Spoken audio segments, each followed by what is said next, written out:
All right, so this is an iPhone 15 and a 15 Plus and a 15 Pro and a 15 Pro Max. Every new phone in the lineup, new colors, new materials, new ports. There's some good stuff to unbox here, so let's do it. So starting with iPhone 15 and 15 Plus. This iPhone 15 here is the new blue color, and it is, I'm just gonna go ahead and rename this color to Barely Blue. I think that's an appropriate name because it really is barely giving hints of blue. You can really see it on the side rails too, but yeah, really subtle colors across the board this year. Anyway, the other things in the box are the paperwork, the single white Apple sticker, and there is no SIM card ejector tool here since they're all eSIM, at least in the US now. But most importantly, the new cable in the iPhone box for all new iPhones is a single white braided USB-C to USB-C cable.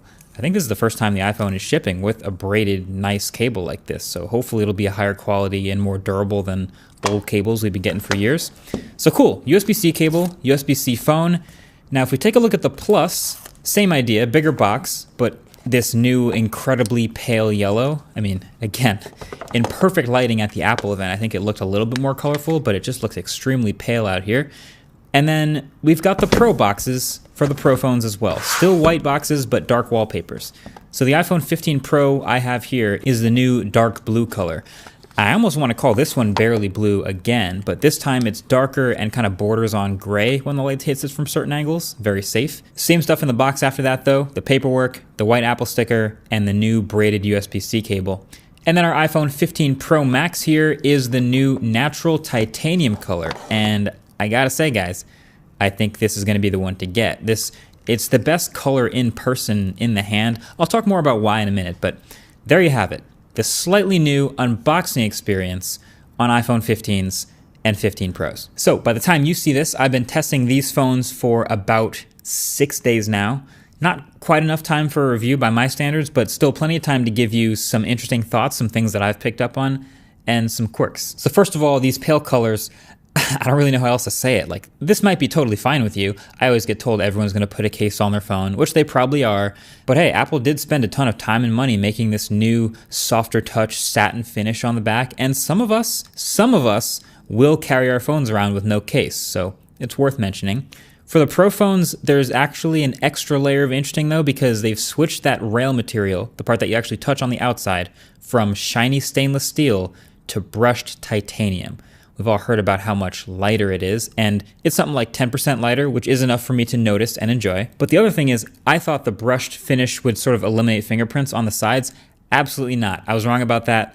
I mean, it's not as bad as stainless steel, but especially on these darker colors like the black or this blue, you can totally see fingerprints and sort of where your hand oils are marking up the sides of the phone. And then on top of that, this is not anodized like aluminum might be. This is the new PVD coating they talked about on stage, and it's only been a week here for me, and so I don't know exactly how well this will hold up over time, but what I do know is if you get a scratch deep enough into this coating, it's got to be the natural titanium color underneath, which is very light. And so that might look rough if you drop this phone with no case and get like a big gash on your dark colored phone and have light marks all over it. All of that to say, I do really think that this natural titanium or the light is gonna be the better color to get on the Pros this year. Okay, some things I've noticed in my first week. So first of all, on the Pro, the bezels are technically a little bit thinner, which makes the bias a little smaller, but you really don't notice that much after a few minutes. What you do notice more actually visually is the slightly softer curves all the way around these phones. Seriously, on the 15 and 15 Pro. Because on the 14, it was so square, like it just went straight to the edge with a flat display, and then it dropped right into the rail at 90 degrees. On these new phones, the edge of the front glass actually has a little bit of curve at the very edges, so it's a softer curve into the rail. Then the rail itself has softer curves than the totally sharp corners from last year.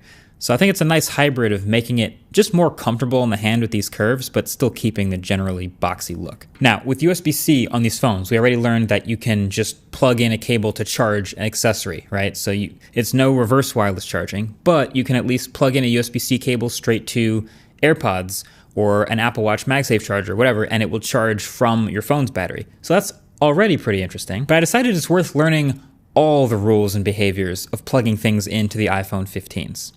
So here they are. So if you plug in any older Lightning iPhone into a USB-C iPhone, regardless of the charge state, the USB-C iPhone will always give battery to the Lightning iPhone.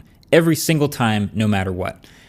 Now, if you plug in another USB-C iPhone into your USB-C iPhone, it actually does a handshake where they talk to each other, figure out which one has the lower battery, and then the one with the higher state of charge goes, all right, I'm a battery bank, and I will start charging the one with the lower state of charge, all the way till you unplug it. So I thought that was pretty interesting, and it works pretty well. Then I decided to try a couple of Android phones and see if the same handshake happened. Basically what we found is if you plug into your friend's Android phone who has more battery than you, and that phone has USB PD, it will actually act like a battery bank. But if the phone doesn't have USB PD, which is a bunch actually right now, it's pretty inconsistent, and you could end up charging it, or it could end up charging you. Literally unplug and try it again. But if it has USB power delivery, it will actually do the same handshake that the iPhones do. It's only 4.5 watts out, so it's not huge. It's not going to fast charge or anything. But it is ideal for accessories. You can literally use the cable in the box to charge up the new AirPods or whatever else you want to try. But yeah, you can rescue another smartphone in a pinch. So then the new action button on the Pros. I was very curious about this. I was not sure if it would have some restrictions or if there's some things that it wouldn't let you do. And it turns out I haven't been able to find any so far. It seems like it basically lets you do anything you want, and I'm very happy about that. I mean, this was a feature of a lot of Android phones in the past. There were some LG phones that did this, some Sony phones, I want to say some Asus phones. I'm hoping it starts to make a bit of a comeback here because on this new iPhone, it is great. So you jump into the settings and go to Action Button, and it loads up this whole crazy UI that's just like nothing like any of the other settings pages on the iPhone. Like they just stapled this in here, but okay. And as I showed you in the impressions video, you can do any number of pre-programmed things with this button. By default, it is still the mute switch that it replaces. And it has those two different haptic patterns, so when you mute it in your pocket, you know exactly what you're doing without even checking. You did it correctly. But honestly, I don't know, I leave my phone on mute most of the time anyway. So you can also have it open up the camera in any of the camera modes, but then again, the camera shortcut is like right on your lock screen already, and I'm pretty used to that. Same thing with the flashlight, you could do that, but it's also already on everyone's lock screen. I like the voice memo trigger. It's actually pretty convenient because it immediately starts recording when you press and hold the button. But my favorite, by a mile, is the Siri shortcuts function because it basically lets you do anything else. You can stack up a bunch of different functions that are like location dependent, or you can have it call a certain contact or do certain things, or if you just want to literally open any app on your phone with zero lag. So it could be your to-do list app or your calendar app or just open YouTube with any one button press, whatever you want. For me, I'm going to map my action button on my brand new iPhone to the Google Assistant, the best assistant available on the iPhone. Also, Apple, if you're listening, I also wish you could map a double press or a triple press of the action button to a new specific function. Just think about it. Also, I was kind of curious how cases would handle this new action button, so I asked channel sponsor Dbrand to send over their new Ghost case, and I have it here. Personally, pretty solid. I think this matte black skeleton design looks sick, and yes, I can confirm that even with the case, the action button still feels nice and clicky.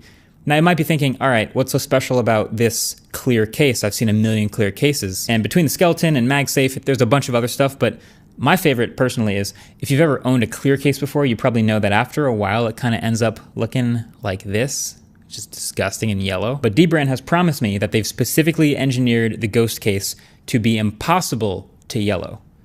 And they use those words themselves. So they actually give you like a lifetime case replacement guarantee if it ever yellows. So that's either a real promise or free cases for life, the way I see it. Either way, if you're interested, I'll leave a link below the like button if you want to check it out. That's the Dbrand Ghost case. Now, I've also been taking some pictures and videos with these new cameras to get a sense of how they perform. I will be taking many, many more, posting them on Twitter if you want to follow me there, Instagram as well. I also fully plan on shooting the next autofocus car channel video with this phone, so you already know you can go subscribe over there to see how the video looks, to hear how the microphones sound. One thing that they did mention in the keynote specifically was there was a new coating over the lenses that I immediately thought, oh, does this fix the horrible nighttime flare issues with the iPhone's video? First thing I did was go to a dark room, bring it out at night, shoot with some lights. No, it didn't fix it. Unfortunately, I'm sure the coating does some other great stuff during the daytime, but there's still flare issues, sadly. But also, lastly, I want to clarify the new camera behavior on the Pro phones. In the impressions video, I was a little down on the whole like 1x versus 1.2x versus 1.5x thing because I thought it was literally just a digital crop, which would be pretty pointless to me. But it's actually closer to a set of super res zoom presets that you can actually then digitally zoom between. I'll detail all of this in the full reviews, and here's some benchmark scores in case you're curious about that sort of thing for performance for the A17 Pro, which is actually new. But generally, I think that wraps up my second impressions, my second look now that I got them in the studio.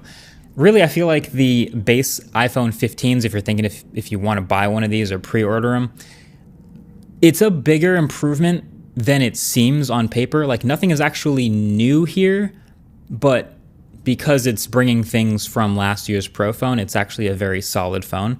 And then the Pro, it's a lot more interesting because there's some genuinely new stuff happening. I've seen new stuff with the cameras. Also, it seems like someone found out the batteries are slightly bigger across the board, which is good too. We'll see if that holds up.